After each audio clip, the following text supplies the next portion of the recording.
Hello, good afternoon, and good evening. Welcome to Ongaku to You, the podcast where three friends come together and break down what's new in the Japanese music industry. This is the podcast for the week of May 17th, 2019. I'm your host, Ken, and with me we have Gray. What's happening, dudes? And once again, our good friend Rentford. Hello, everyone. Whoa, Luna is currently at ASEN, which by the time you already listen to this is over, so hopefully Yeah. you guys had a good time. Well, I know she's fighting lines. And LineCon. It's the, That's the- it's the con of lines. It's the con of line, just a break of change. Is that the sen? The sen is not actually like central, but it's like sen, like Japanese, like line. Okay, anyway. Yeah, that's what it is. That's what it is. But yeah, how have we been? Let's start with you, Gray. I'm here. I'm glad to be here. I think that's the best I could say at this moment. You're alive and breathing, and that's all that matters at this moment. Pretty much, yeah. Well, I'm glad to be here. Glad to be with you guys. It's always a highlight of my league. Yeah. How you doing, Rentford? I'm doing great. How was your trip? Oh, my trip. Yeah. So for the new listeners out there, I am living in Japan right now. I'm currently working as an ALT, and so we just recently had Golden Week. And so during my Golden Week, I got to go to Osaka and spend some time there. It was really good. It was really refreshing. This year it was 10 days, so really glad I was able to get a proper vacation in, unlike the usual. I think it's usually only like a week or something like that. But It's only like 5 days. only five or something. days. Well, I guess as far as the Japanese work life goes, 5 days is like really long, but 10 days was good, but it went by really quickly. In Osaka, they had a lot of festivals throughout the duration of Golden Week. So there were there were three food festivals I went to with my girlfriend. One was a meat festival, the other was just a general food festival, and the third one was a craft fair. So it's interesting that they have those. I kind of expected it to be a lot more crowded, but I guess a lot of I would people- want to go to that meat festival. Yeah. I love meat. Yeah, it was really good. The only problem was that I guess because it was a pretty big area. I guess the venue they had probably costed a lot to have. What they had like 40 different food vendors there. They all have like stands, right? And I think they have like a little competition to see like who gets voted in as like the best vendor at the festival. So I guess it's a pretty big event. They have live entertainment too. Actually, one thing I forgot to mention is at that meat festival, they had an idol stage. So the other two festivals, they all have like live performers, local performers playing, but at the meat festival in particular, they only had local idol groups. So throughout the whole week, they also had a timetable with, geez, I want to say they had maybe 20 or 30 different idol groups. Unfortunately, I haven't heard of any of them. They were all great though. But they were definitely. I can't hear any groups. more about this meat festival, man. I'm too jealous now. Just like if you're not feeling the jealousy coming through the computer, Okay. oh my lord, was it's gonna emanating say- from me. I was gonna say, Gray, it sounds like I know where you're going next year. Yes. Keep in mind, today for lunch, I kid you not, I had a whole rack of ribs. Ooh. So I love my meat. You're... I love my idols. So I will shake a dude to get there. That I promise. Yeah, That it sounds was so- great. Sounds so wrong. Yeah, I was gonna say. I say what I mean and mean what I say. Yeah, I think there was a reason they decided to have that combination. But anyway, so that was good. But it went by too quickly, unfortunately. So, here I am. I'm alive, and just like Gray, I am happy to be here. What about you, Yay. Ken? I'm alive. Golden Week was amazing. I didn't have to do any reports to Japan, and then all of a sudden I get like from 10 to 15 Q to 270 Qs. That was always good to have. Yeah, that's where everybody went, right? That's why, despite having all of these events in Japan, there weren't that many people. And I guess the assumption was that it's good to have those events for the people that decide to stay, because surely a lot of people like to just take it easy during Golden Week. But I would say, and this is just a number I'm pulling out of nowhere, but I would guess maybe half of the people would go on vacation somewhere, right? Whether it's within Japan or overseas.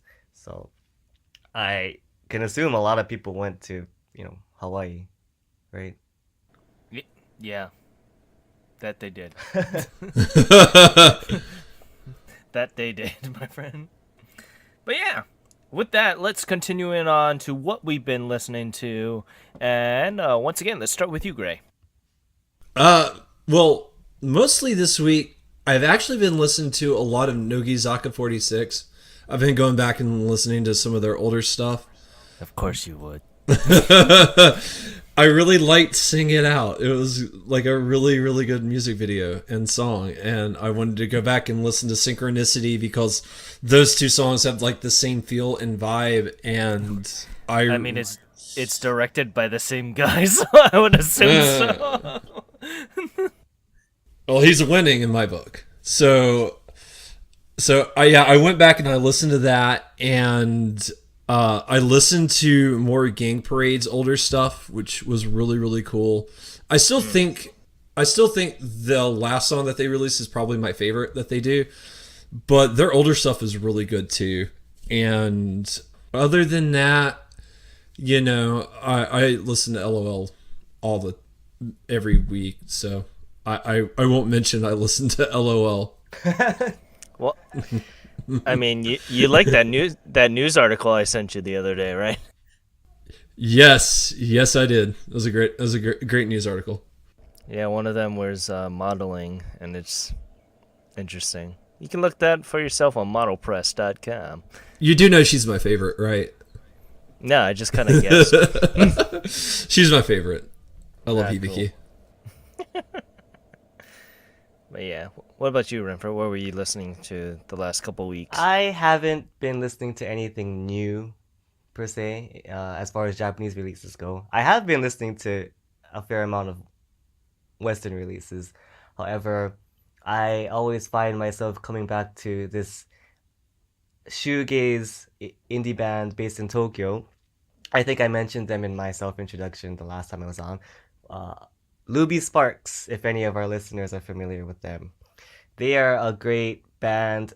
Still somewhat under the radar. I feel like they got a decent amount of media coverage from like smaller publications, and they're on Space Shower Music. So they had some momentum, and they still have some going. They're growing more and more every day. But I feel like they're still not as popular as they should be. They definitely play music that sounds like early shoegaze from the 90s in the UK.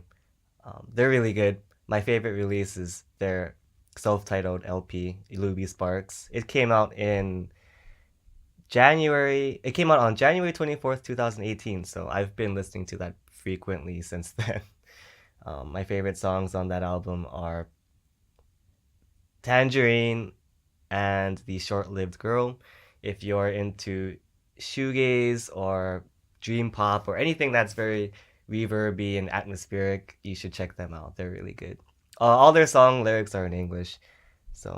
And they have a more recent release, I'm Lost in Sadness, which came out at the end of last year, November 7th. So they're just really consistent, and I've been listening to them a lot. What about you, Ken? I've been listening to the Review Starlight soundtrack because goddamn that game. I hate it with a passion, but I've been listening to that, my juicy playlist like usual. I went back to Pop and Party mostly because they're doing the No Girls No Cry collaboration with Silent Siren this weekend. Well, this past weekend by the time this airs, but I've been kind of going back through their older stuff, and I'm just like, yeah. I'm just, I love Choco Corone, and I can't wait. I can't wait till we Choco Corone. Yeah, I can't wait till we go see Rosalia, actually. And I can't wait till we just die because we're just going to be so exhausted. Oh, should we talk about that a little bit? Oh, yeah, I guess we should. So, during the time that I'm going to be going to Japan this time around, I'm mostly going to go see Rosalia, but also the Rock in Japan Festival is going to be having their first day during that time. Yes. And our favorite band in the whole wide world, Narcotic, is going to be on the first day. So we decided that we're gonna go see that. Yeah, so that will be on August 3rd. Yeah, the first day of the Rock in Japan Festival is on August 3rd. The final lineup has not come out yet for the entire festival. However, the current lineup has Narcotic, The Hiatus, other acts like Golden Bomber. Yeah, you can check it out on your own. It should be under rockinjapanfestival.com, and if not, a quick Google search will find it. But the day after that, on August 4th, we are planning to make the trip all the way to see the Rosalia concert at Fuji Q Highland. And yeah, that's the main reason why we're gonna go, actually. You know what's sad is, so Rock in Japan, it's like, I believe it's in Ibaraki or nearby Ibaraki. Yeah, it's in Ibaraki, I believe. Yeah, it's in Ibaraki, which is like a good hour and a half away from Tokyo. So we're going from there straight to Fuji-Q, which is on the edge of Yamanashi, I believe. Yes. Yamanashi and Kanagawa. So that's a good. How long will that lovely train ride be? I'm not sure. I'm expecting it to take at least 2 3 hours. to 4 hours. Yeah, probably at 3 least. or 4. Yeah. I mean, if we're gonna be nice and money conservative, we're gonna be taking the bus, right? Yeah, ideally, but I mean, if we were trying to save money, we wouldn't be going to see Rosalia or to the Rock in Japan Festival. So, if we're gonna go all out, we may as well. Everything else is an afterthought at that point, right? Yeah, and as Joker said, you'll never see it coming.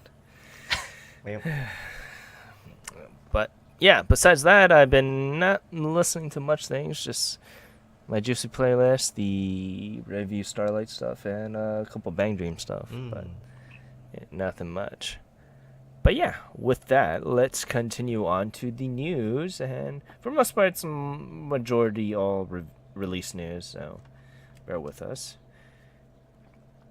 So the first one is that Kodakumi is going to bring back her Relive tour for 2019. She revealed that during her fan club website and her Instagram that she'll be bringing back some classic hits from her live tours back in the day. So specifically her Black Cherry tour and her Japanese tour back in 2007 and 2013 respectively. What's interesting is they're not going to do Kingdom. And if you guys don't know about that, it's mostly because all the Kingdom stuff was during around that time that she had that controversy. Ah, okay. I wasn't aware of that there was that connection there. Yeah, that's the reason why the album didn't sell as well and the tickets didn't sell as well for that specific live tour. I see. It's because because of her radio controversy that she did a while back during that time. But yeah, tickets are going to be available on May 21st for the fan clubs and May 27th for the majority else. So hopefully you guys are able to go and watch that if you guys are in Japan. So it's really good. Yeah, or you can come to Black Japan. Cherry. Right? Yeah. Black Cherry is personally one of my favorite albums by her. So it's really good nonetheless. And going on up, it is Izumi Kawasoda is going to be releasing her second best of album, the last, which is 13 years ago. So it's pretty interesting. She's kind of a famous seiyuu turned singer as of what is the majority of right now. And what's popular anyway. But yeah, she'll be releasing her second best of album called Sora Best 2. And it will be released on July 24th, excuse me. And it will have 12 tracks total. One of them which will consist of your favorite band, Union Square Gardens, and Nogu. She'll actually be a part of the 50th anniversary tribute album, which is also releasing around the same time. So it's pretty interesting that she's doing that. Yeah, So I'm just kind of wondering how that sort of collaboration came to be, right? yeah, well, I think because Union Square Garden during that time they were asking for a bunch of tribute artists, and I guess she was one of them that kind of stepped forth for it. Ah, I And I guess see. she's just using that fame to just plug her own album while she's at it, also. So you can pre-order everything on our site and look at the lovely track list if you guys want to. But yeah, Yeah, I listened I to don't know. the video for Time Capsule. I mean, I saw the video for Time Capsule. I like the song a lot. I wasn't familiar with Izumi Kawasota before reading this article, but I like that the song Time Capsule really has like Clanbon-esque vibes if you're familiar with that band. You know, sort of piano, jazz poppy sort of vibe to it, right? But yeah, continuing on up, it is Flayin, and she's also going to be doing a best of album to commemorate her 10th anniversary in the music industry. While it's going to be titled Mine as Rock, and it will be released on July 24th. And if you guys don't know, she contributed such theme songs such as Blade Break, Canon and Girls Bravo, and many more, and will be released on an amazing 4-disc set, 3 CDs and a Blu-ray, which will include a bunch of music videos from the album. Unfortunately, there are no information of the track listing as of this time, but you can check out the pre-orders on our site through CD Japan, and the music video for Blood Teller on our site also. Yeah, if you're a fan, I believe it's a decent deal because Mind is Rock, the 3 CDs plus the Blu-ray, is pre-selling for 4,500 yen. Usually, I feel like I see a lot of these anniversary releases go for a lot more than that, right? So. But yeah, with that, continuing on up, it is Tomohisa Yamashita, or more famously known as the lovely member Yampy from the group News. And he announced that he'll be bringing a brand new single called Change, which will drop on June 19th. And it will serve as the the opening theme for the Japanese drama In Hand, which also stars Yampy. Yamapi commented that if you listen to your heart and follow your passion while keeping your conviction strong and not be swept away by the world, you can change the future for the better. And he hopes that the song will bring hope to someone's heart and that it could change someone's mind pretty much. So basically, he's becoming a phantom thief is what I'm getting from this. Well, yeah, also don't forget that he wrote the lyrics with all his heart so that he could be someone's hope. So is the song supposed to serve as his calling card? Yeah, it's a I calling guess card so. and everyone.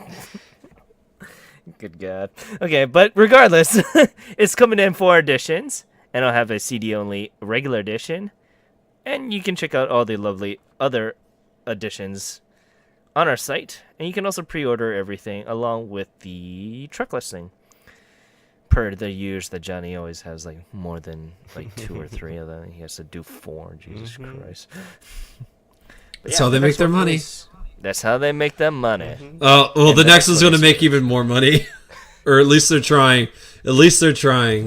So for the next one, we have iZone they have announced their second single that they will be dropping on June 26th. The single has been titled Buenos Aires, and there are a lot of additions to this thing. So the grand total, do you gentlemen want to take a guess without looking at the article?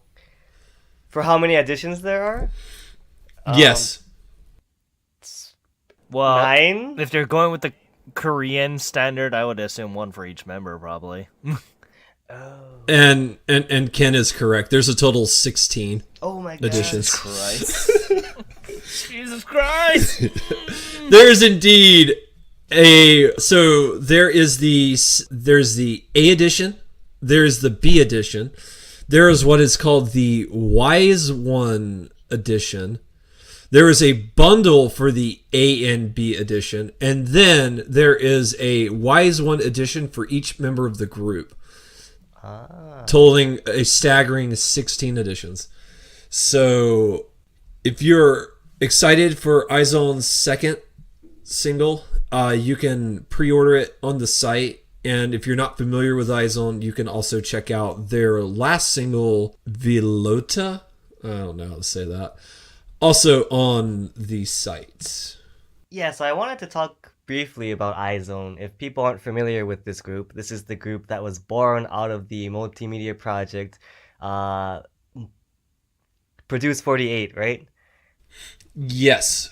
Which was a very popular, more or less like making the band sort of show, which featured a lot of half K-pop up-and-coming artists, half J-pop artists, mainly from the 48 groups, if you're familiar with them. And so it makes sense that, over the course of the show, members got eliminated until you had the final lineup, which became Izone. And so each member has a lot of fans, right? Because, people would watch the show because they would support their particular favorite member. And so I guess it makes sense for them to have a special edition for each individual member in case you are a stan of that particular girl, right? Yeah. I have been wondering one question. Is it Izone or is it Is1? Because it's the K-pop and J-pop idols acting as yes. one. Yes, I apologize. So, would it be Is1? I think it's Is1. I've always said Izone too. No. So. I think I remember looking this up briefly before, and yeah, you're right. I think it's Is1. No, I mean it's a little confusing, anyways, because there's just it's this IZ asterisk and then 1 ONE. I don't know how to word right now. Yes, please don't get upset at us for getting the names wrong. I like this single a lot. The Violetta. Yeah. Yeah. The production value for it was really high. I like the sort of atmospheric sort of EDM tone they're going with it. It's a good song. So moving on to the next one, we have a brand new debut for a new idol group. So Hello Projects is launching a new idol group called Beyonds. I hope I captured enough of the O's right. And so their debut single is being released on August 7th. Beyonds is a brand new idol group. It is consistent of 12 members, and their up-and-coming single, it's going to be a triple A-side single, so they're going full bar for their very first one. So far, only the first track has been revealed, which is Megane no Otoko no Ko. Now, the single itself is going to come in 3 editions. There's going to be 3 standards and 3 limited editions. The standards will come with just a CD, and the limited editions will come with both a CD and a DVD. And the limited editions will also have an event lottery serial number card, which is only eligible in Japan. So, let me for one talk to my inner Greg Miller and yell, "Beyond!" Yeah, I was wondering, is Tsunku or somebody else high up in Hello Project a fan of Greg Miller? Because when I saw this name, that's the only thing that came to my mind. I was like, Beyond! I have a Beyond t-shirt, right? Oh, you do? Yeah, I do. Here's what you should do. You should wear that t-shirt, go to a Beyond's show, and see if anybody notices the difference. Well, that t-shirt doesn't have enough O's. To be fair, you can get like a post-it or something, or like one of like those name type stickers, and like put extra O's, like put like all the extra O's, and like the arrow pointing upward, like you're inserting those O's in the middle, right? Yeah. How many O's is there? 1, 2, 3, 4, 5 O's. 5 O's. I wonder if there's any significance to that. When I look at the logo for the Yeah, they name, should have done 12. They should have done they 12. should have done 12. And O for each member. It looks like the O's is actually supposed to be like a chain link, because I am on the Hello Project wiki, and the name has like a specific styling for their logo, and it looks like it's the O's kind of form like a chain, but I'm not sure if that's what it's supposed to look like or if it's supposed to be something else. But anyway, yeah. Yes, if you're excited or interested in Beyonds, you can pre-order your preferred edition on our website. Oh, by the way, just a disclaimer: we are not affiliated with IGN or the lovely good people at kindoffunny.incorporated. So, Nor are we to continue on here, and we're not affiliated with the Hello Project wiki or fandom.com at all. But if any of the above mentioned want to give us a shout out, they are more than welcome to. Yes. I think we have to pay for Patreon. Oh, well, you're not wrong there. But yeah, continuing on here, it is the lovely 4-member idol group Momoito Clover Zerto dropped the music video previewing their newest track, Tamashi no Tabemono, on their official YouTube channel. This will be included on their self-entitled album Momoito Clover Z, dropping today, actually, May 17th. Whoop whoop! Whoop whoop. It was written by Yuho Iwasato and composed by Masaru Yokoyama, and the pair wanted to craft a much more mature theme of the darkness of the heart for Tamashi no Tabemono. To reach that full potential for this specific team, they employed a lovely small string orchestra to play the tempo for the song, which is fairly rare in the idol genre, in my opinion. Across that, they intersperse several beautiful scenes of nature with a smoky outline of the girls and the orchestra throughout the video. And if you guys are interested, Momoito Clover Z will have 3 editions, which you can check more so onto our site. You can also check out the lovely preview for the music video in question and the track listing for Momoito Clover Z on our site. I do like the special edition Type A because it is a riff on the Avengers. Oh, is that what that's supposed to be? I thought it was a riff on Super Sentai. I mean, it could be, but it seems more in line that she's doing the thing where she has the gauntlet in her hand. Oh, yeah. And Rainy looks like the Black Widow pose in the front there. So, but yeah, I'm excited. I really do love Momoito Clover Z. Yes. And yes, our lovely friend Jado also loves the Green member, who unfortunately is no longer with us. She's alive. She's just not with the. She's not in the band anymore. I mean, the group. But yeah, she is continuing on. But I think his heart was even more broken because it found out he's dating like some businessman. That's rough. That's rough hearing. I mean, you get out of the idol industry just so that you could date for the most part, right? Yeah. That's what it looks like in my short time covering all this stuff. That seems to be the consistentness. Like anytime like somebody's leaving the industry, this is like a week to maybe a month later, and then they'll be in the news again. Like, hey, they're dating this dude. Aha! Oh man. What? Oh man. Yeah, I don't want to say anything because like a lot of AKB48 members are like just coming out now. Hey, I'm getting married. Oh, and I'm also knocked up. It happens. Yeah, what did you guys think about the track Tamashi no Tabemono and the video? I did like it. I loved it. Yeah, I think aesthetically it really matches Momoito Clover Z because I always thought they were one of the more flexible idol groups, right? I had a brief discussion with Ken about this before the podcast, but by this point in time, Momoito Clover Z has a pretty extensive discography, and they've covered a lot of different sort of styles. But regardless, it always feels like a Momoito Clover Z song because it's really the members themselves that add the personality to it. And so hearing the instrumentation for Tamashi no Tabemono, it kind of reminded me of sort of like how when I first listened to Neo Stargate, which is the opening track on Fifth Dimension. I unfortunately haven't been able to really look up any additional details for this release, as well as any other singles that might be tied to it. But yeah, I'm looking forward to it a lot. Yeah, with Momito Clovers, they're a staple in the industry now, Hmm. and they're literally the bar next to the 48s. But I think for any company that wants to be, or any group that wants to be a idol group for the most part, Momito Clover is that bar for the I most think part. there are you could separate it into two slightly different standards, right? I mean, they all operate under like the idealized idol image, but there you could break it up into two different groups, right? Because you have like the super groups, like the big groups that have a lot of members, right?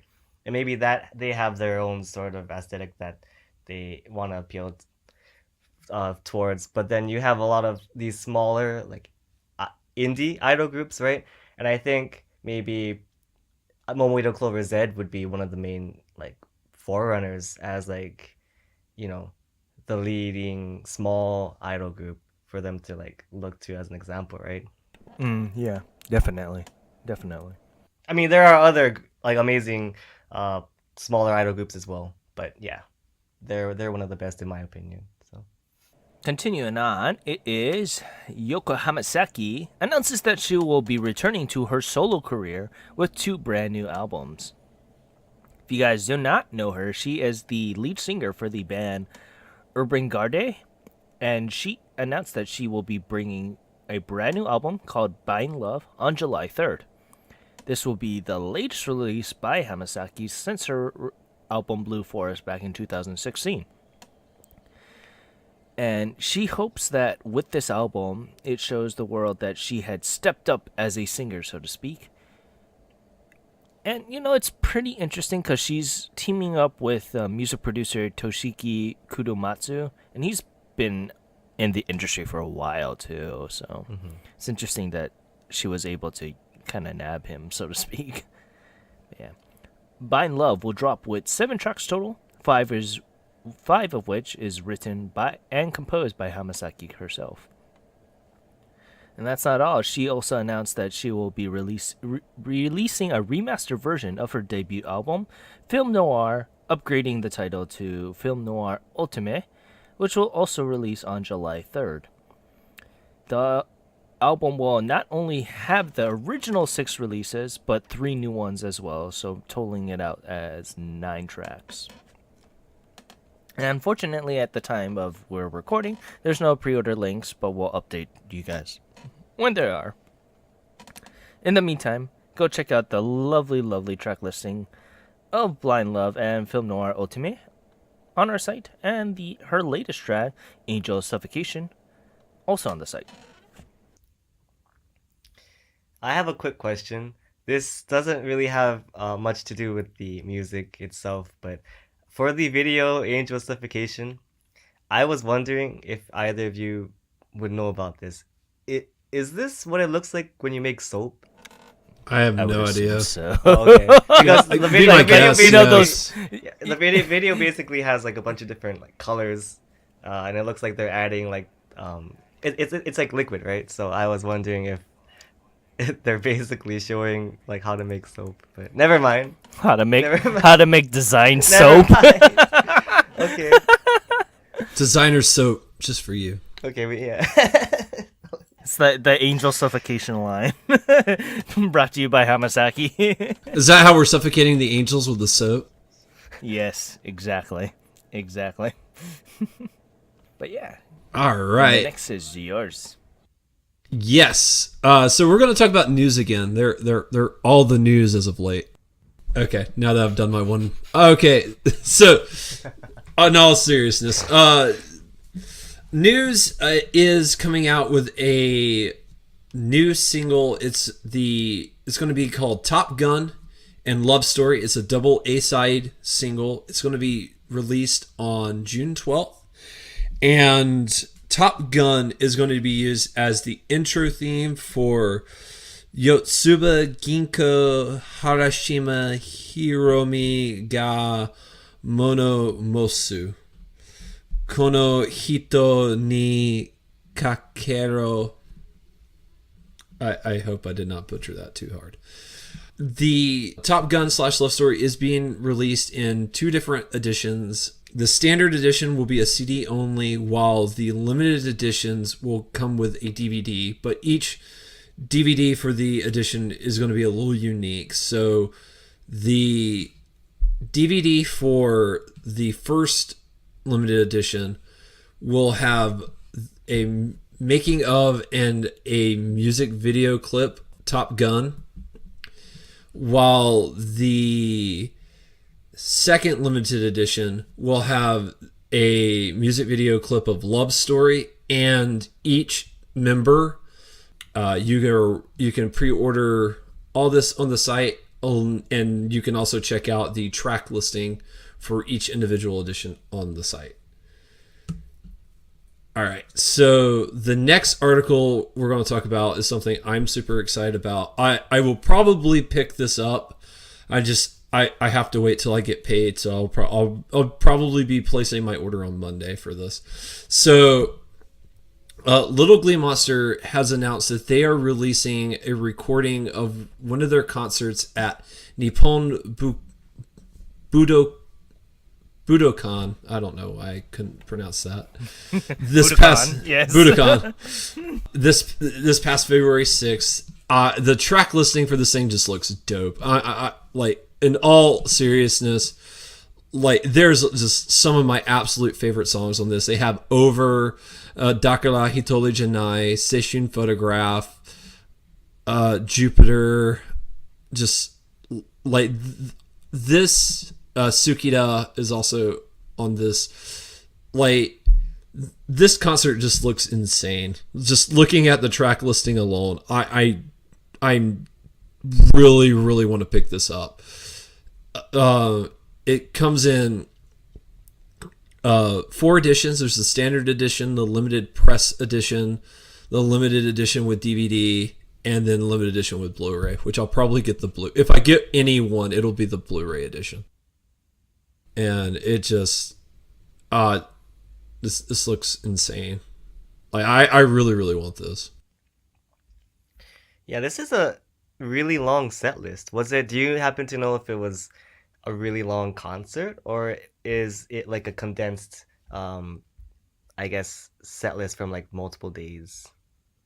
I don't know. I will say that my LOL Blu-ray that I bought back in February, that was also 25. I see. And that was only like an hour and 40 minutes. It's not too long. Okay. Yeah, actually, looking at it now, I think this is all in one go, because the first track is opening and the last is ending. So, well. Yeah. So, and I am excited for this. So, I will probably be picking this up. I don't know if I said yeah. No, I didn't say the release date. It'll be available on June 19th. So, not too much longer now, just a little over a month away. All right, moving on up to the next article. I get to talk about another group with a lot of additions, so this is exciting.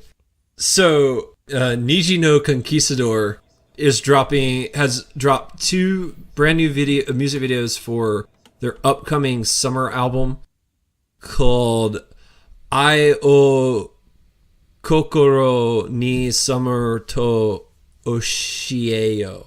The first music video is for the first track on the single. It's called Waiting Wedding. So if you ever wanted to see Niji no Conquistador, like the entire band in wedding dresses, this is your opportunity, because every one of them's in a wedding dress. It's actually kind of a cute music video, but I liked the second one more, which is Japan ni Fisu, which is like Japanese festival, and they're all in kimonos. And I think that one was way more adorable, honestly. Ai o Kokoro ni Summer to Oshieyo is getting a staggering 8 editions. There's a standard edition, there is a limited edition, and then they have all the girls. They have the girls in pairs, and they're in various colored editions, for the rainbow. We have the track listing for all 8 of the versions because each individual edition has a unique remix for the fourth song. So each one of them is a little different.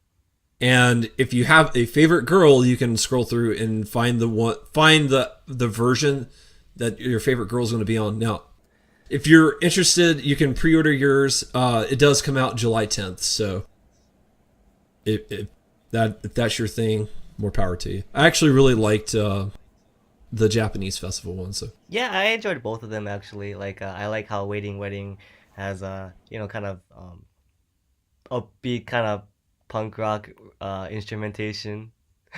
yeah, And I I like the just contrast because like the Japanese fest has more of your typical like idol feel to idolish. it. Yeah. Yeah, but they're both good. So Well, I like the music video for Waiting Wedding just to see them dancing in wedding dresses. I felt like that was cute. Like that was legitimately cute. So Priya Gabi. All the lovely additions there.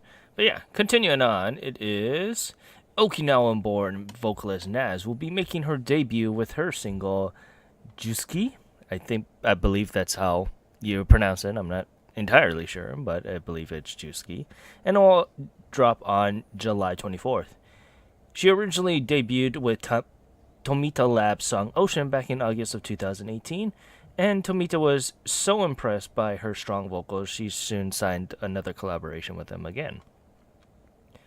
Tomita, along with several members of the music production Wonk, will produce Juki, and Nas will be taking writing duties for 2 of the songs on the track, which will have 5 tracks total.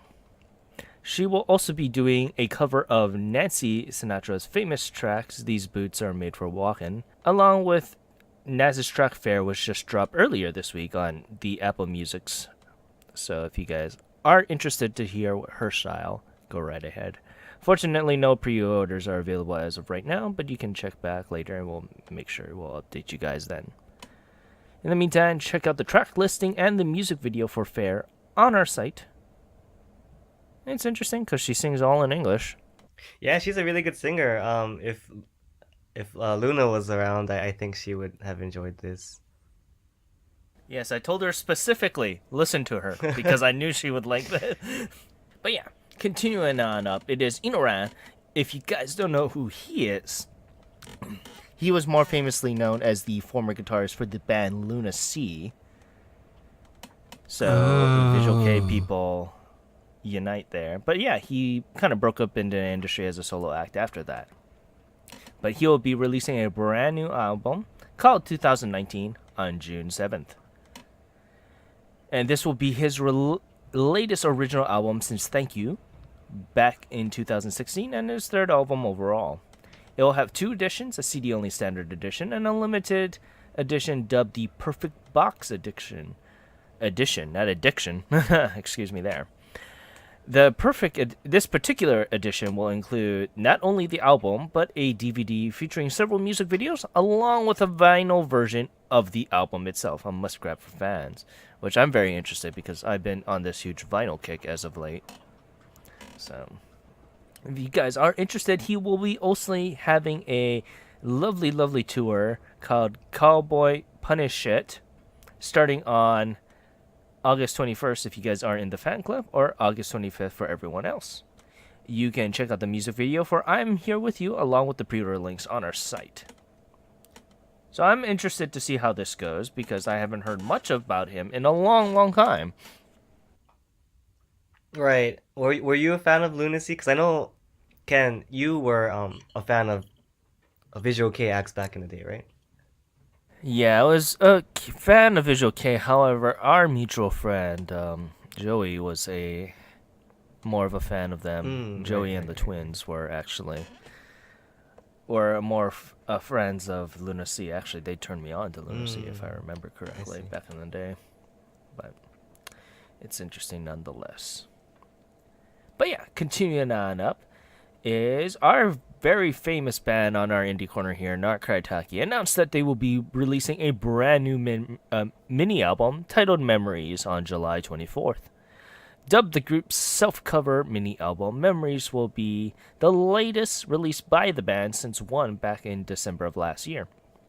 The lead guitarist Asahi remarked that they are very excited with this album, stating that they experimented with different sounds and styles for the album and hope that fans are just as excited as they are.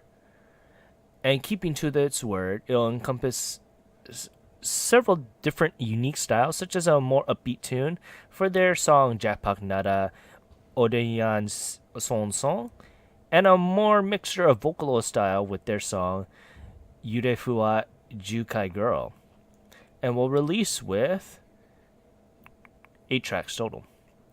Memories is looking to be an album to stand out from the rest. I am looking forward to this, very, very much so. Yes. Same.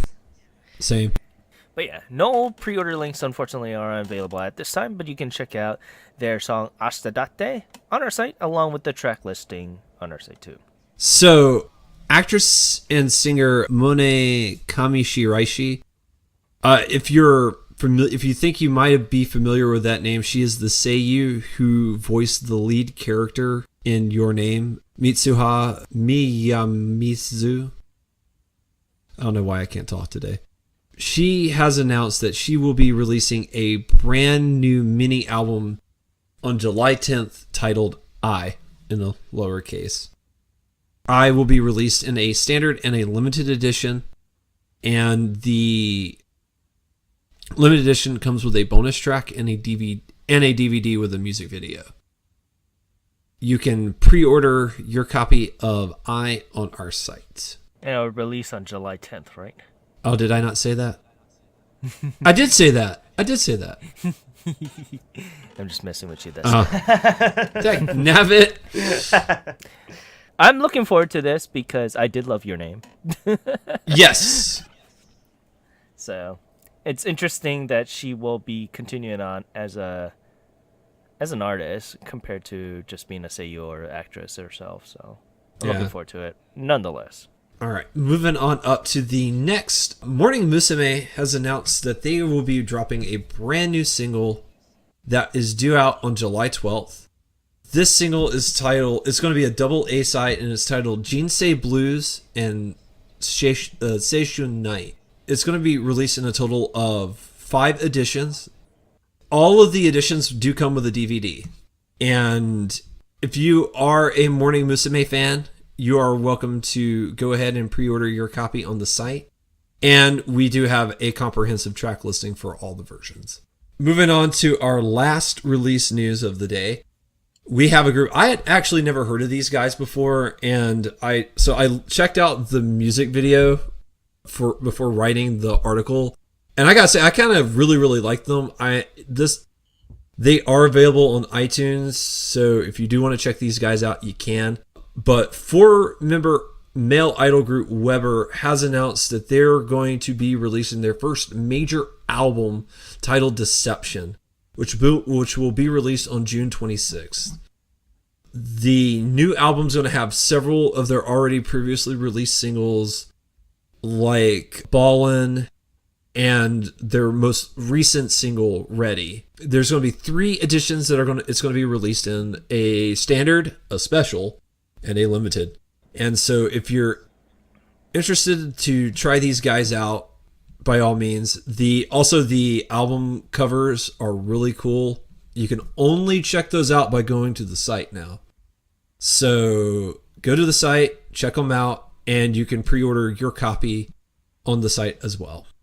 Yeah, I really like this music video for Ready because it's a really mellow song, right? Like they're really good singers, but they have really mellow, gentle voices, right? So I like how there's a driving drum beat underlying this sort of, gentle ballad, which gives it a nice kick, a nice boost of energy. It's a really nice song with a really catchy melody. So yeah, I never heard of these guys before this, but I want to check them out for sure.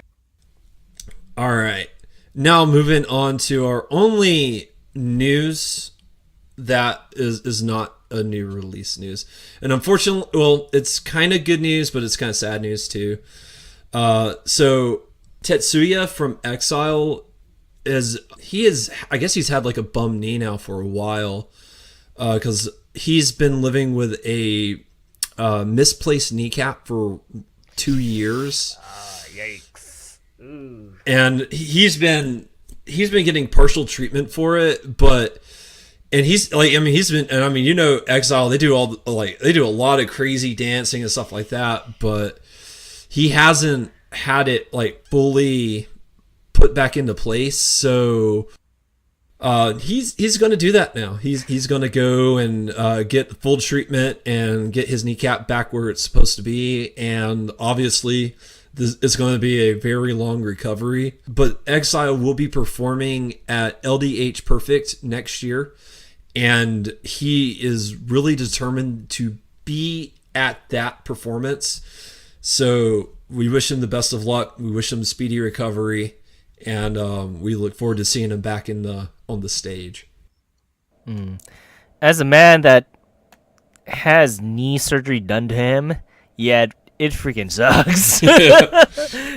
I've never had knee surgery, but I can't imagine, like, just the fact that he's been performing with a dislocated kneecap, blows my mind, because it sounds painful. Yeah. Yeah, you have to land perfectly with each step, otherwise you end up messing up your knees even more, to the point that it could just run ball to joint, and that's not good. Yeah, I have had shoulder issues for a long time. I had to get physical therapy for it. I haven't done it fully as I'm supposed to, so I still have pain every day, but I couldn't imagine, having to dance on a dislocated knee. Yeah. like all the time. Like I think, look, I don't care what the fans say. I'm sure a lot of his fans would be like, "Oh, please rest," right? But I know he doesn't want to let them down, and that's why he hasn't gotten it fully fixed. But yeah, I don't care if Exile doesn't, like, if they have to take a break while he recovers. He should not be dancing on or doing anything on a dislocated kneecap that has not been fully treated. He's been doing this terrible. for 2 years. Yeah, he's been doing this for 2 years. Yeah, the thing is, like, if you have that sort of injury and you just kind of let it go for like 2 years, like, it's probably really messed up now, right? Oh yeah, I imagine. So, like, probably if he had taken like the time to get it properly treated, he probably would have had less recovery, and he wouldn't be out nearly as long. Yeah, but we appreciate his work ethic, and we wish him a speedy recovery. As a guy that has gone through knee injury before, it sucks, and I wish him all the best and a speedy recovery. And with that, we are going to continue on to our music corner, and this week it was my turn once again. And it is Ghost Like Girlfriend. And Ghost Like Girlfriend is the solo project of singer-songwriter Ken Okabayashi, which started back in 2017. Originally to be a one-and-done project, Okabayashi actually brings something fresh and new to the fusion genre, a genre which is already pretty crowded as of late with the new style of music that is hitting Japan right now. While, he has these kind of dulcet vocals that might be a turnoff for some, it is to be commendable because when combined with several different compositions, it makes it like that missing puzzle piece that just makes the song whole.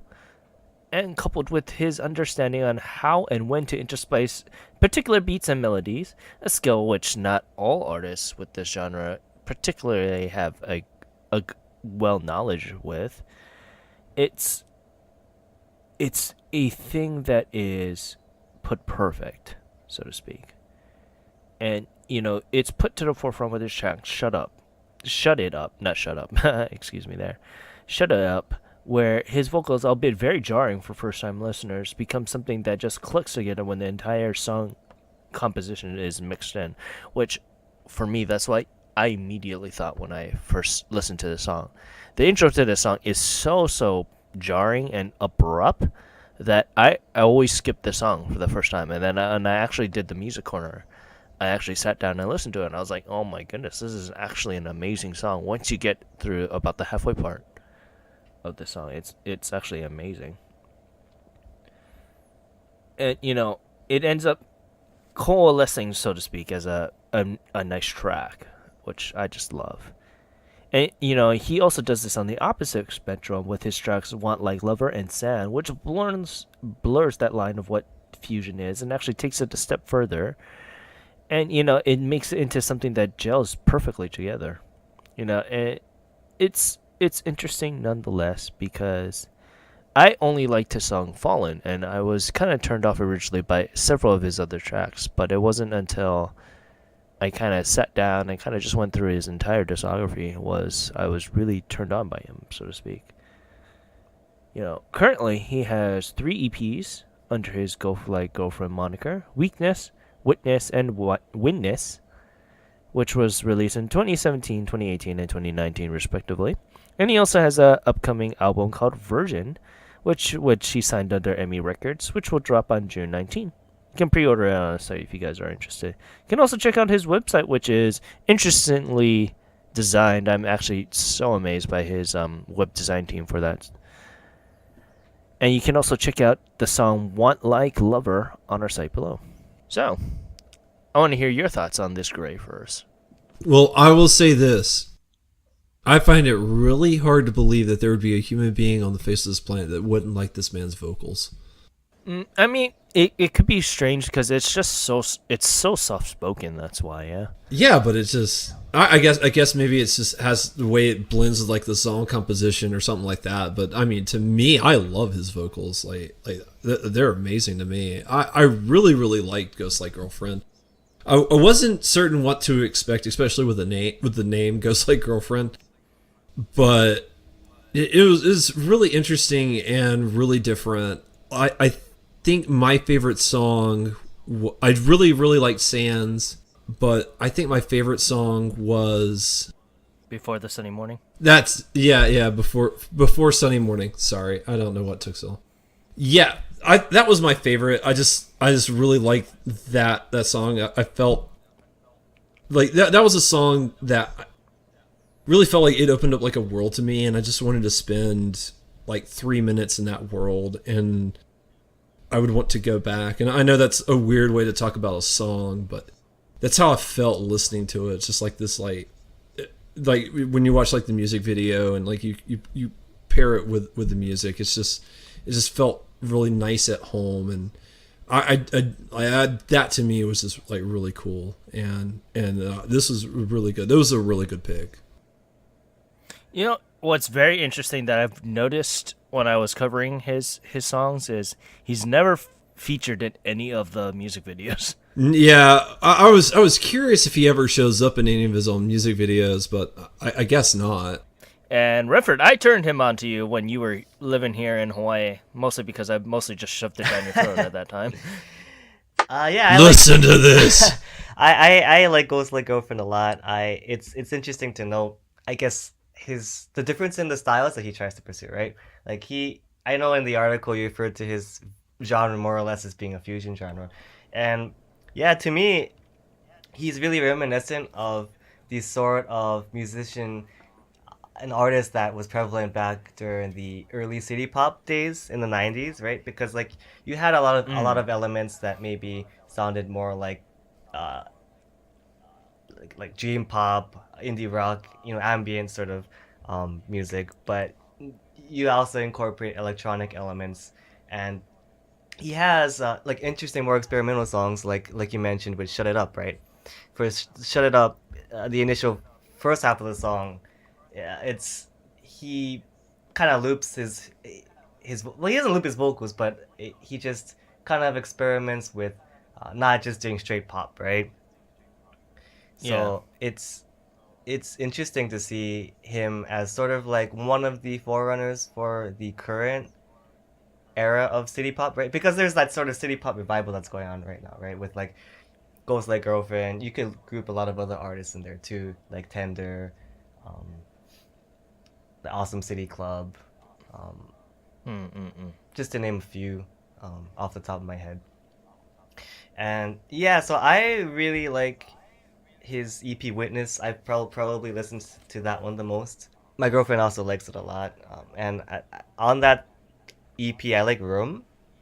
I don't believe Room has. Oh yeah, Room is a really good Yeah, I song. don't think Room has a music video, but it's he has a really good sense of generating atmosphere, which matches the tone of his voice, right? The tonal quality of his voice, because the timbre of his voice is it's not. He doesn't have a lot of presence necessarily, right? Like he. It's interesting that the name he chose is Ghost Like Girlfriend because he has like a very soothing kind of gentle kind of voice, right? And so he really uses that to his advantage by crafting these soundscapes that you can kind of get lost in, right? He's not, Yeah. he's not setting the tone necessarily for like a super upbeat dance party or anything like that, but he's setting, these soundscapes of these like chill vibes, right? More or less, right? Using a lot of reverb, using a lot of arrangement and sounds, which really complement his voice. So, yeah, I like Ghost Like Girlfriend a lot.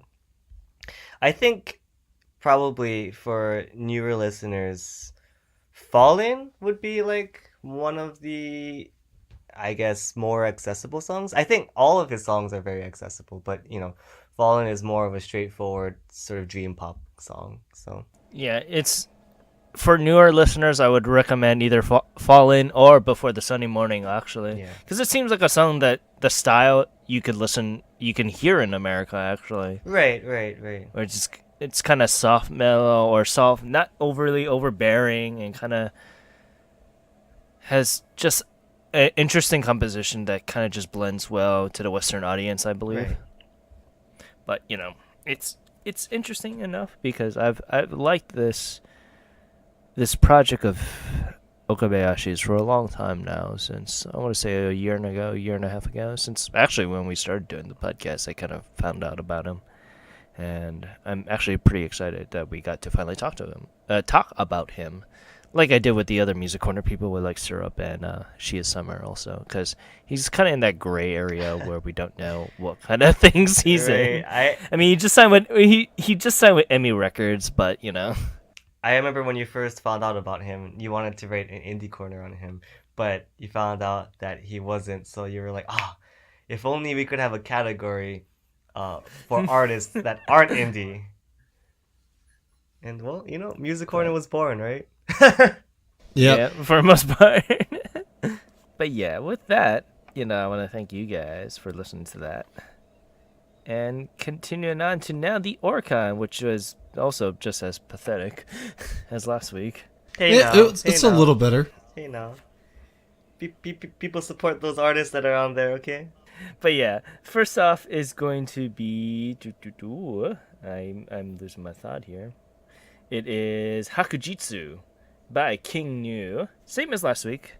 We didn't get to hear what you thought about this song, Rentford. Once again, I shoved this song down your throat when you were here too. Yeah, I like King New a lot. I think they fit in that same sort of genre where you blend maybe R&B, city pop, and electronic elements, and I think King New also is another really chill band. He has really good. I guess the singer has really good vocals, right? So, um, yeah. yeah, I like this song. I don't have much more to say. Yeah, we all the three of us ended up really liking this song, if I remember correctly from Yes. last week. Yes. This time, Hakujitsu sold a lovely 10,636 points. And going on, it is Cubers with their song Major Boy, and this is their major debut. So, what'd you guys think of this? Start with you, Gray. I really, really liked the song. I wasn't crazy on the music video, but I really, really liked the song. I did like their outfits. What's funny is I was like, I remember their last time that they were on the Oricon. This was right before they went major, and I was like thinking to myself, I'm like, there's one thing missing, and Major Boy ended up being a really enjoyable song. I would probably pick this up, or if it's one of those songs that if it ended up being on the radio, I wouldn't change the channel to. I'd end up listening to it in its entirety. Or if I was like in Japan, if they start playing in the konbini, I would just stand there in the konbini like an idiot trying to listen to the rest of the song. Which some people do, if I remember correctly. I remember doing that a lot when I was in college. Just stay in the konbini just to listen to a song and listen to One Direction because I played that. That was back when they were high, like really popular. Back to the point that I don't think when I came back to America, I was like, I need to listen to One Direction because I missed that. Listen to it all the time. But getting back to Cubers, it's interesting. I'm very interested to see where they're gonna go from here. It's a nice introduction to their major debut, and it kind of puts their foot down as saying, "This is who we are," kind of thing. Did you get a Johnny's vibe from it? Yes, definitely. It's very Johnny. Yeah, okay. What's really interesting about that is, do you guys know who wrote the song? No. No, I do. It was written. The song was written and arranged by Tsunku, who, is of Holo Project fame. He's the one. He's the boss of Holo Project, right? So it's interesting that he decided to write a song very much in the old school Johnny's vibe, right? Because that is interesting. Totally what it reminds me of. Like, it reminds me of like early 2000s, like Johnny's, right? Reminds me of early Odyssey. Yeah. Legit early Odyssey. It really does, and that's a stark contrast to the trend we're seeing with the industry, right? Because a lot these days there are a lot of, with the success of groups like BTS, we're seeing a lot of these male J-pop groups being formed, more trying to emulate the sort of K-pop aesthetic of strong vocals, being great dance choreography, what more or less mirroring the K-pop, I guess, standard. So it's nice to see. I don't know if it's meant to be like a pushback or a throwback or anything like that, but seeing a release like this, because not only is the arrangement very much old school, Johnny's early Odyssey, but even the dance choreography itself, right? Like, it's really simple. It's not anything flashy. It reminds me of, back in the day, people would say, Johnny's groups can't really sing or dance, right? I'm not ragging on them, but their appeal was that, they were more or less, they could be the person next door, right? And so it's interesting seeing like this in contrast to the trend, right? And I like it. I like it a lot. It's a catchy song. It's really upbeat. These guys have a bright future ahead of them. It's interesting. I wonder who they get signed with. If it is King, that would make a little bit more sense. It's King, I would think, but it is King. Then that makes total sense. That what you call is composed this just to kind of be like harking back to the older style. Yeah, it's great. Yes, it's great. It's actually really good. So I look forward to more releases by Cuber now more than ever. Yeah. And this week it sold a lovely 11,528 points.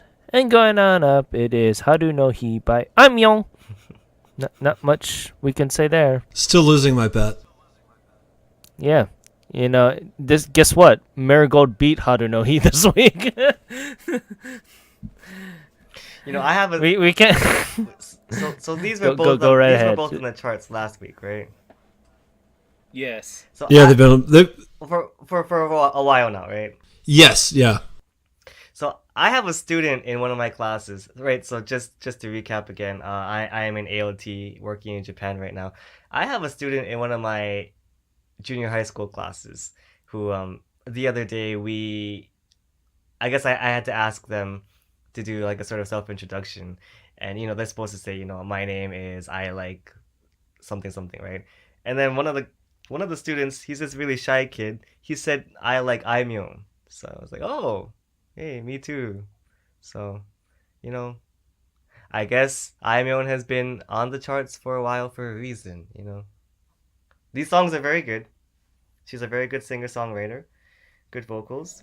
Yeah. The song lyrics are relatable. Yes.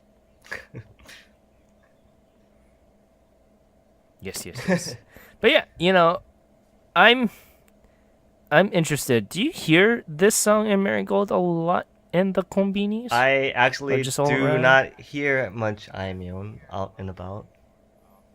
But then Oh, again, that's I That's don't live depressing. in the city. I live in the countryside. So, No, well, yeah, I guess it just depends on where you live. yeah. Maybe by the time I go to Japan, and they'll be listening to all the newer songs and stuff like that over and over and over, compared to how it is in the countryside. Well, I'll tell you this much. There is a song on this list this week that I still hear very often every single time I go to one of my the markets I go to. But when it comes up, I'll mention it. I got a hinkling on what the song is. And kind of a throwback to a previous, like maybe a month ago or so. I also still hear what was it? Acha acha acha acha. So at that same market. So if You know what's funny is we haven't since that single got released. We haven't seen it ever again. yeah, it's kind of sad It's because just depressing. they really tried to make it go viral. Like everything about it, right? The dance, yeah, the simplicity of the chorus. Like you know what they're trying? They're like, okay, we have everything we need. We This have- is gonna sell millions, right? And well, Yeah, we have to pander. It's the only way to make it. well, Yeah. unfortunately, these things more or less have to happen organically, right? So Yeah. anyway, But yeah, this week Haru no Hi sold a lovely 12,501 points. And going on up to number 7, it is Marigold also by Amyo. I legally have to say it like that. You know, I say this at work too because there's a coworker of mine that likes all the popular music, and I always tell her I always love Amyo. and what sort of reaction do you get? Just surprising reaction, like what the hell? How do you know I'm on? Yeah, so, but it's just funny. We said all we said about Marigold. It's still kicking butt. Close to a year out from its release. It's overtaking Lemon at this point. Oh my gosh, yeah, I just realized. Yeah, Marigold is from last year. Wow. Yeah. Yeah, I just. It's not quite a year old yet, but Yeah. it's getting close. I know the date's written in plain sight right there, but like I couldn't place my finger on it. I was like, I feel Yeah, like I've but- heard this song before. Yeah, but when you're looking on the site, or you're not really paying too much attention to the year. Like you'll like to the release honestly to date. the release date, you're like July 18th. Oh, that hasn't happened yet. Whoa. Okay. Yeah. Oh, that makes sense. That makes sense. Okay. I was a little confused. I just saw July 18th. For whatever reason, my brain just didn't register the 2018. I was like, what? Oh, okay. I'm just gonna go with it. Like I guess it is gonna be released in the It's a song. future, but the preview is It's killing a it song right now. from the future. Yeah. Okay. Anyway, It's come back in time. Yeah. still alive and kicking. Marigold sold this week a lovely 12,883 copies. And going on up, it is number 6 with Toku no Ma Saizebe Musume by NMB48. And pretty much the reboot song for the NMBs. So, I want to hear your thought about this, Rentford. Oh, I enjoy this song. It kind of reminds me. I'm sure by now there have been many other NMB releases that sort of gave this feel, but the introduction reminded me of their debut song, kind of. Mm-hmm.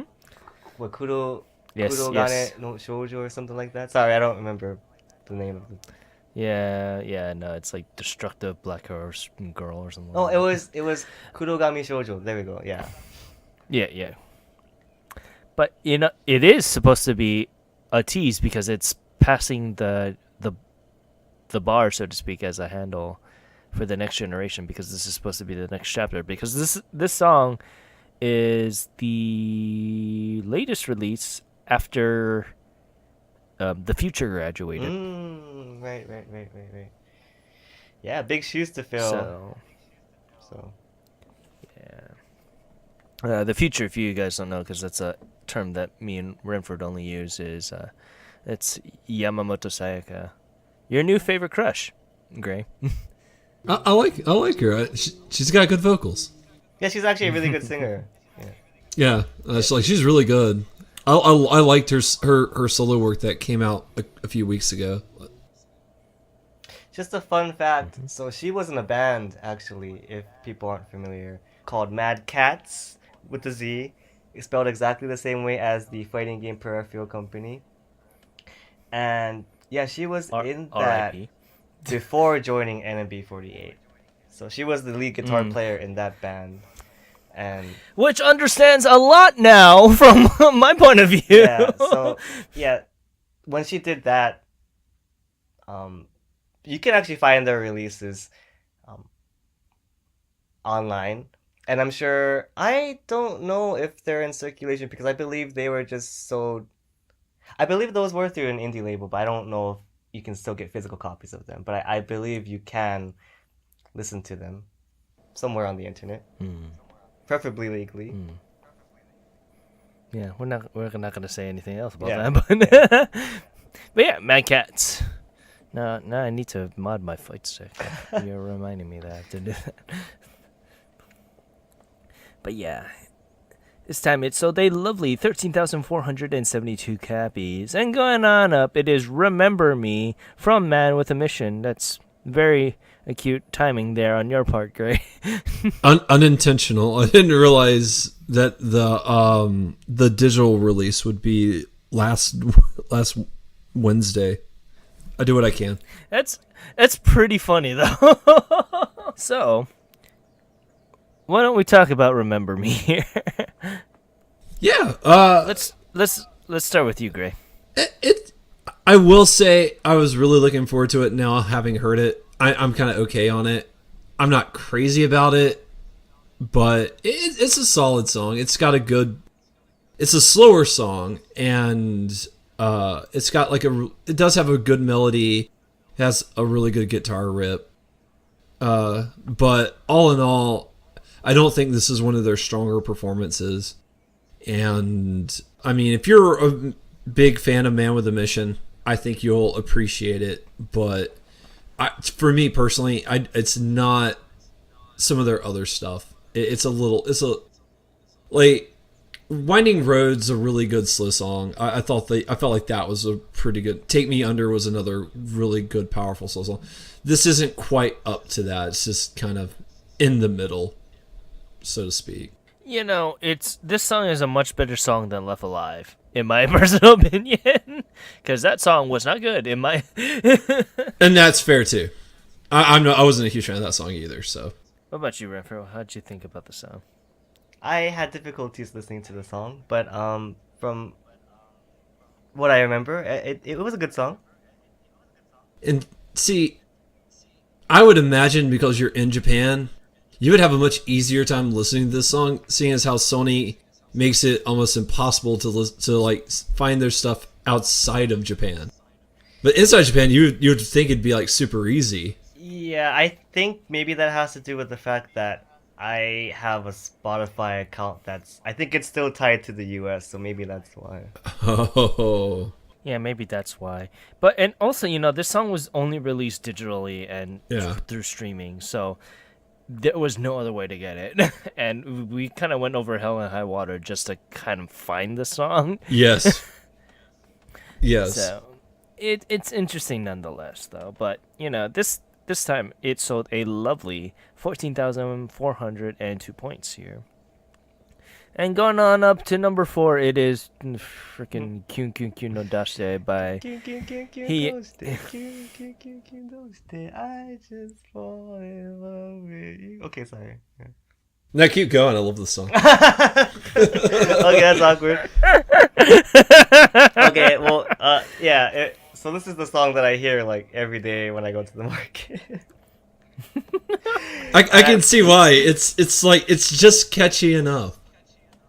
At first I wanted to, smash my head against the wall. Not because it's a bad song, but just because, particularly the chorus, it just, once it's in your head, it will never leave your head. You're trying to fall asleep. You can't sleep because all you hear is kyun kyun kyun kyun kyun like nonstop until like 4 in the morning, and you have to go to work. But since then I've just embraced it. It's just it. Yeah, and I enjoy it a lot even to this day. There are elements of it that I don't want to rag on the 46 or the 48 groups, but there are certain releases that remind you of other releases, and initially I thought the verses for this song were along those lines, but all you need to remember is kyun kyun kyun kyun doshite, and that's all you need. I like this song a lot now, so for better or for worse. But yeah, this week it sold a lovely 14,840 points here. And going on up, it is Yoshimoto Zaka 46 with their song Konya wa Eiya. Yeah, so I believe I was the only one who was able to listen to this because I'm in Japan. Yes. This was a great song. Yes. And thank you, So Sony. if you're familiar with Yoshimoto Zaka 46, it's an idol group produced by Yasushi Akimoto, another one of the 46 groups similar to Nogizaka and Keakizaka 46. This has a different concept, obviously. It's full of a bunch of comedians of all ages. So they aren't trying to go with the typical idol aesthetic. In fact, they're not trying to be idols. It's apparently trying to be more of an entertainment venture. So there are some musicians in it, but it's mainly like Japanese comedians, otherwise known as owarai geinins. And there are a lot of members in it. So if you listened to the previous release, their debut single, which released back in December 26th of last year, 2018, the title for that one, Nakasete Kure Yo, that featured, if you're familiar with Japanese comedians, a bunch of comedians, which this time around there are different comedians in this video as opposed to last time. So I guess they have a rotating sort of roster for each song, and that song, gave me more like drinking vibes, right? Like it's the kind of song you would go to the bar and you kind of sing together like a fun kind of song. It's not an upbeat dancey sort of song. Like It's a song you karaoke when you you're karaoke, loaded. you're all just drunk and wasted and you just sing together, right? What you talking about? When we're drunk and wasted, we love to sing heavy rotation. Well, so in that vein, this song for this week, Konya wa Eiya, is that sort of song. So this song is a very upbeat sort of disco kind of vibey song. It starts off sounding similar to Stevie Wonder's Superstition before it goes into more of a what could I liken it to? Yeah, it was a very fun video featuring a lot of comedians. I'm not gonna lie, I'm not that familiar with comedians despite living in Japan, but it features all the usual quirks that they do in the video. But yeah, different vibe. It's a upbeat, dancey sort of disco song, so I enjoyed it a lot. Sorry, I don't know. You're piquing my interest with this I song. know no one else was able to actually. listen to it. Oh yeah. Also, thank you, Sony, for that. But yeah, Konya wa Eiyan sold a lovely 17,604 points, and going on up to number 2. It's all good. Idolmaster Shiny Color Fragment Wings number 2. We Can Go Now. I did not like the first song. I love the second song, but that's just me. See, I was in a hurry when I was listening to this, so I only listened to the first song. So how'd you like that song then, Gray? It wasn't terrible, nor was it good. It was solid Idolmaster fare. Wait, excuse me? You like kyun kyun kyun kyun doshite, but you don't like we can go now, we can go now, we can go now. Look. It's not stuck in your head yet. Just let it sink in. It's not. Actually, I don't even remember how the melody of the song went, so I just remember it being, it's not not terrible. I don't hate it or anything like that. It's just I want to kick it off for kind of potty coffee or something. It's funny because I can't judge the song too harshly because I'm literally listening to the same exact genre of this. Yeah. Which is Bang Dream and Rave You Star. I was gonna say similar. But... I can't be and too like critical. several of the seiyus that I love, it does double dip. Yep. Some of your favorite seiyus are related to Idolmaster. So. Yeah, like I can't hate it too much. Like one of them is part of the Little Sisters group, and I'm like, I the really Cinderella don't wanna hate Girls? this. No. It's literally it's Idolmaster. It's like the Little Sisters. It's yeah. the younger Emoto versions of some of the main characters in the series. Yeah. And one of my favorite seiyus, she is actually one of the main members in it, and I love her to death, but I cannot support Idolmaster. Wait, are you able to name the seiyu, or is that something you? It's Nakashima Yuki. Oh, It's okay. Yuki. Do we know who that is? Yeah, she played. Yeah, she plays Lisa in Rosalia. She's the main bassist, Yes. and she plays a girl named Yuki in Idolmaster also, which is one of the little sisters of the other characters. I was actually debating whether to download. I do have the Idolmaster game because I was going to do it for streaming purposes and just cringe purposes because it would just be an hour of me riffing on Idolmaster. It's like, but like the iPhone game isn't available on the American stores, so like I know we can't play it, or I can't play it. Like I would have to import like the PlayStation game, or if there's one for Switch, I'd have to import that or something. Like. But yeah, regardless of that, Shiny Color Fragment Ring 02 we can go now. So they lovely 23,015 points there. And going on up is The Dark Knight by one and only. Swear to me. Yeah, The Dark Knight was one of the best movies. Well, one of the best superhero movies of all time. That's for sure. You wouldn't give the trigger to any other person. But in all seriously, I hate this song with a passion. Like literally, I really thought they were gonna talk about The Dark Knight, the Batman. No. But no, I was strongly disappointed. Kind of like when I watched Batman Forever. Ouch. George Clooney wasn't your favorite Batman? I mean, he did. Batman He did give me the Bat credit card, and don't forget, never leave the cave without it. That's Batman and Robin, not Batman Forever. Batman Forever is about Val Kilmer. Oh, okay. My bad.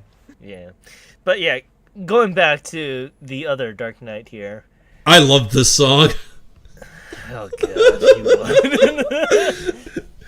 Like I had the volume on my laptop of 20 when I started this, and by the end of the song it was at maxed out. I was like, yes, sounds good.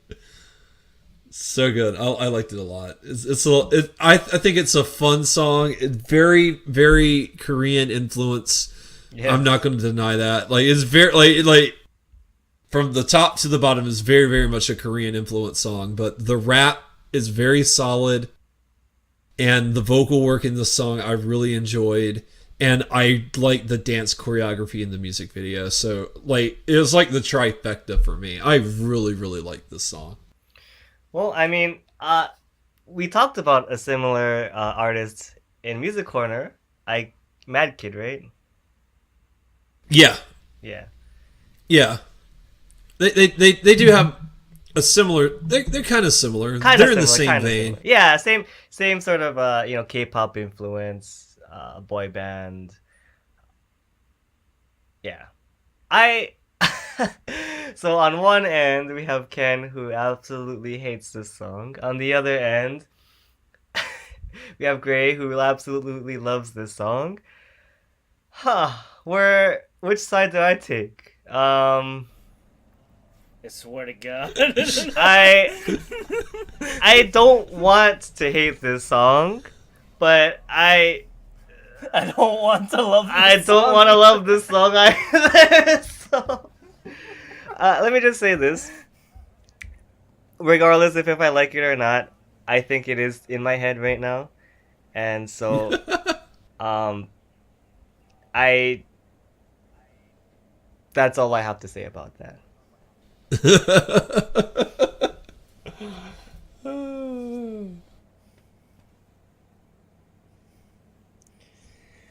So, The Dark Knight sold a lovely 46,956 points there. Freaking BTS one. Like, they're so Korean. It blows my mind. Like, not even just the way they look, not even just the way the song sounds. Like, the way they sing. Like the way... I feel like it's Japanese, but it's like... They're trying to sound like Korean people singing Japanese. See. Now, to me, personally, it does not have nearly enough bass for it to be remotely close to being Korean to me. Because, like, every time I hear Korean music, it's just like, well, here's the bass, and you can kind of forget that other crap. Like, none of that's important. And I'm like, this is at least, using other instruments. It has a melody to it. It does have like traditional song flow, which I think is typically missing from a lot of Korean stuff, which is why I don't like it. But I like this song because it still has like all it. Like it is Korean influence. There's definitely a Korean vibe in it, and I had to like the whole time I was listening to it, I was like, is this English? Is this Korean? Or not English or Korean? Is this Korean? Is this Japanese? Like I was trying to figure that out, and I'm like, nah, it's Japanese. I can tell it's Japanese. But to me, like it's just like it's like a Korean Japanese infusion style, sort of similar. Like yeah, they're aping the Korean style, but they're still keeping it different. I see. And that I appreciate. So I like because I can't stand BTS. So sorry, Army. Don't listen to this. Don't please. We sorry, Army. Don't flare I'm sorry, us, Army. He didn't mean that. He didn't mean what he said. Don't attack us. Don't take our site down, please. We appreciate BTS. Yes. We respect BTS. We love it when they're singing in the Japanese market. Yeah, we love it when they do what they do. Yeah. Yes, they're amazing talent and unrivaled originality. You're talking about one and only, right? Yes. Yes. Hey man, there are people very good on both sides. Yeah, so I just noticed that this video has over 2 million views. So Jesus, I wonder why. So Power. there are varying opinions on You know why?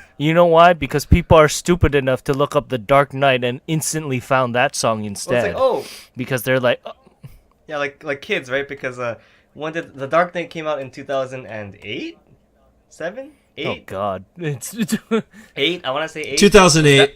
Yeah, 2008. 2008. So there are young people, right, who didn't get a chance to see it in theaters, right? So maybe they're glancing over some lists, ever since the DC and Marvel Cinematic Universes became so popular. I'm sure there are kids looking up Dark Knight, right? And they think this is the theme song for that, right? Dark Knight. So if you type in Dark Knight in Google, it's the fourth thing that pops up. Oh, there you go. Yeah. There you go. Using that SOE friendly link. Yeah. The second one is also a music video, but it's a Travis Scott music video. Oh. Well, we don't talk about Travis Scott. I mean, I don't know anything about him, so whatever. But yeah, let's continue on to the albums. Let's just glance that over just ever so. But yeah. Let's see here. We got one. Okay, that sounds about right. Myeong. Also, and back number. Sorry, You okay there? something went up my nose. Nogizaka 46 also on there, and also the Army BTS with map of the Soul Persona. Yes. Which is probably Congratulations, Army. Congratulations, BTS. Congratulations, Army. We're not against you. Okay. Yeah. We love you. Yeah. And Free Hugs is still hanging on there, which is good because Kiss My Feet 2 needs all the support they needed. Also Twice. That's not really surprising. You know, I'm glad. we're not against Twice either. We're not. You know. Yeah. We're not against Twice either. Who would be against Twice? They're awesome. Exactly. See. Yeah. Anyway. I'm glad Nogizaka 46 is still hanging in there. It'd be interesting to see if they're not going to. I would love to see how this album is going to do overall, because it's been showing up like for a while now, right? It's only been out a few weeks. It came out April 17th. So it's only been out a month. Like I said, and it's always been on there too, so. Yeah, true. Wait, are you telling me I need to go and support my girls in Nogizaka 46? I mean, you can. I will say, if you get the limited edition, you might want to grab like a tissue or something, because all the DVD is just literally is like graduation after graduation after graduation. Okay, sorry. Oh shoot, graduation after graduation after graduation. Yep. Oh man, this brings me back to when Achan graduated. I was tearing up, and she said her goodbye at the concert, and I was like, okay, I admit that. And then she had her live performance, which they streamed live on YouTube, and I stood up for that. And I did not have an enjoyable workday the next day, but yeah. I stayed up for that, and I watched it, and I was like, oh man, it's the end of an era. Because then everything went downhill. Ken and I are battle-hardened veterans. Okay, we've seen it all, right? We've seen some stuff, and we have PTSD from just having to go through so much loss, right?